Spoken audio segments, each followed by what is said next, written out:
வணக்கங்க.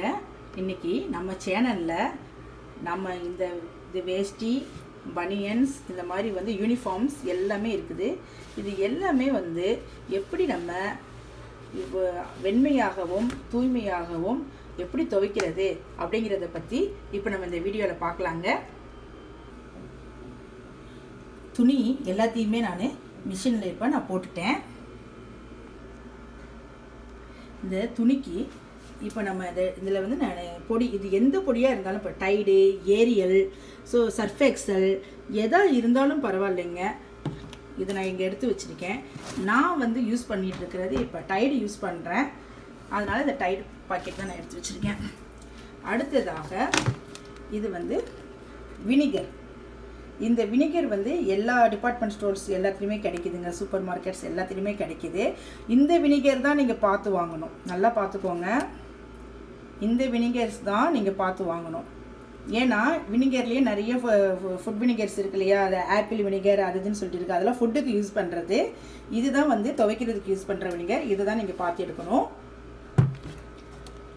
அடுத்ததாக sodium bicarbonate. இது கொஞ்சம் எடுத்து வச்சுக்கணும். இதுவும் உங்களுக்கு எல்லா மார்க்கெட் ஷாப்லேயும் கிடைக்கும்.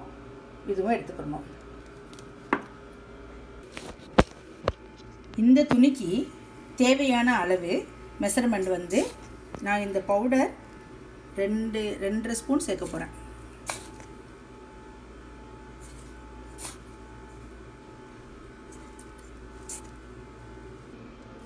அடுத்து சோடியம் பைகார்பனேட், இது 1 ஸ்பூன் சேர்க்க போகிறேன்.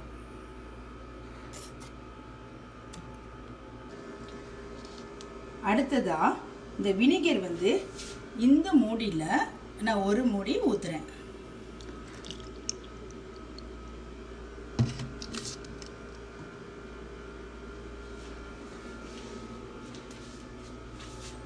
இந்த 1 மூடி ஊற்றிருக்கேன். இவ்வளோதாங்க. இப்போ நான் பட்டன் சிஸ்டத்தை ஆன் பண்ணுறேன். இது அவங்கவுங்க எதில் வைக்கணுமோ அதில் வச்சு நம்ம use பண்ணிக்கிடலாம்.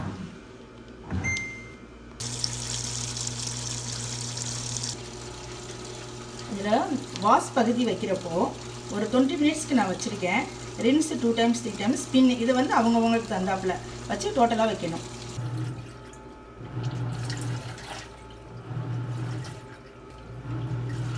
Tide powder, sodium bicarbonate and vinegar, இது 3 சேர்ந்து நம்ம துணி நல்லா இப்போ துவைச்சிக்கிட்டே இருக்குது. இன்னும் கொஞ்சம் நேரத்தில் துவைச்சி முடித்த உடனே அது எப்படி துவைச்சிருக்கு அப்படிங்கிறத நான் உங்களுக்கு காமிக்கிறேன். துணி இப்போது துவைச்சி முடிச்சாச்சு. இது எப்படி இருக்குது அப்படிங்கிறத பார்க்கலாம். ஓப்பன் பண்ணி பார்ப்போம். Wow, super.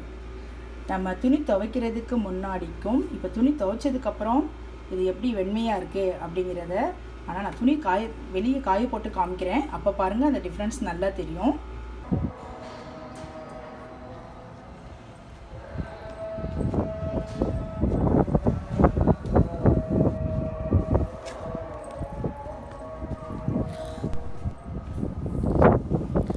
துணியை நல்லா துவைச்சாச்சு. இப்போ துணி வெண்மையாகவும் தூய்மையாகவும் இருக்குது.